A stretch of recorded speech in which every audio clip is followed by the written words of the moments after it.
Content calendar. तो content calendar यानी किस मंथ में किस दिन कौन सा कंटेंट पोस्ट होगा हर एक सोशल मीडिया चैनल पे। तो इसको हम ऑलरेडी डिसाइड करके रखते हैं ताकि जब भी हम कंटेंट पोस्ट करने जाए तो किसी भी टाइप का कंफ्यूजन ना रहे कि किस दिन कौन सा कंटेंट पोस्ट करना है, और ये सारी चीज़ें सॉर्ट आउट हो जाती है। तो इस प्लानर या स्प्रेडशीट को हम सोशल मीडिया कंटेंट कैलेंडर भी कहते हैं। तो यहाँ हम ये चीज़ का थोड़ा और ध्यान रख लेते हैं कि हम इस कंटेंट कैलेंडर में और क्या डिटेल्स ऐड कर सकते हैं। सो फर्स्ट आता है कैटेगरीज। कैटेगरीज को आप कंटेंट पिलर्स भी कह सकते हैं। So as a social media marketer you have a lot to do. आपको काफ़ी ज़्यादा स्पेसिफिक होना पड़ेगा आपके कंटेंट को लेकर। You can't post everything on social media. आपकी प्लानिंग भी, आपकी कंटेंट प्लानिंग भी काफ़ी स्पेसिफिक होनी चाहिए।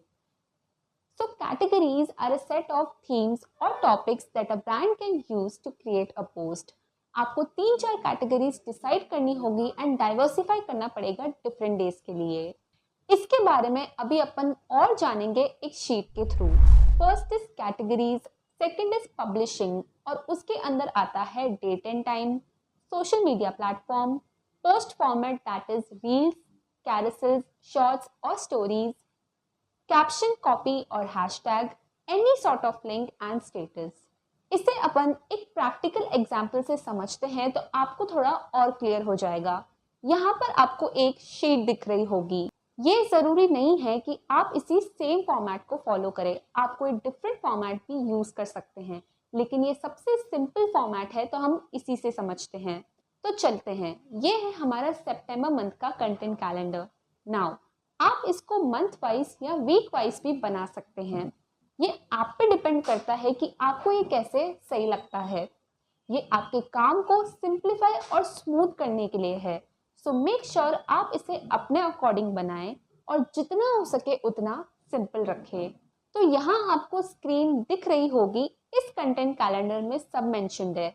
डे, वीक्स, कैटेगरीज, प्लेटफॉर्म सब मेंशन्ड है। ये आप अपने एंड पे कस्टमाइज कर सकते हैं। डिवाइड करें on the basis of weeks and days. यहाँ हमने पूरे मंथ को डिवाइड कर लिया है on the number of days and weeks. फिर यहाँ ये ध्यान दीजिए कि इन 4 फॉर्मेट्स के अकॉर्डिंग अपने आइडियाज को डिस्ट्रीब्यूट कर दीजिए। देन आता है इंस्पायरिंग कोड, जिसमें हम कोई भी इंस्पायरिंग कोड ऐड कर सकते हैं हमारी नीड से रिलेटेड। देन एंटरटेनिंग में हम कोई भी ह्यूमरस या फन कंटेंट ऐड कर सकते हैं। ये आया एंटरटेनिंग में। यूजुअली ऑडियंस ज़्यादा प्रेफर करती है एंटरटेनिंग कंटेंट को as compare to lengthy post. इससे रीच और एंगेजमेंट ओवरऑल सब पे ही बूस्ट आ जाता है। देन आता है बी द एक्सपर्ट, जिसमें हम एज अ एक्सपर्ट प्रेजेंट करते हैं अपनी नीश में। ये एज अ थॉट लीडर भी प्रेजेंट करता है। यहाँ आप कंटेंट टाइप भी मेंशन कर सकते हैं ब्रैकेट में कि वो रील है, कैरोसेल है, पोस्ट है, ट्वीट है या एनीथिंग। तो इससे चीज़ें थोड़ी और सिंपल हो जाती है। And if you want to add any specific timings तो आप वो भी मेंशन कर सकते हैं। तो यहाँ आप पहले कंटेंट फॉर्मेट डिसाइड करें, देन उस अकॉर्डिंग कंटेंट आइडियाज देखें, तो इससे थोड़ा और इजी हो जाएगा। सो अब हम एक बार गो थ्रू कर लेते हैं जितना भी हमने सीखा है। सो पहले हमने जाना सोशल मीडिया का इंट्रोडक्शन एंड उसकी इम्पोर्टेंस।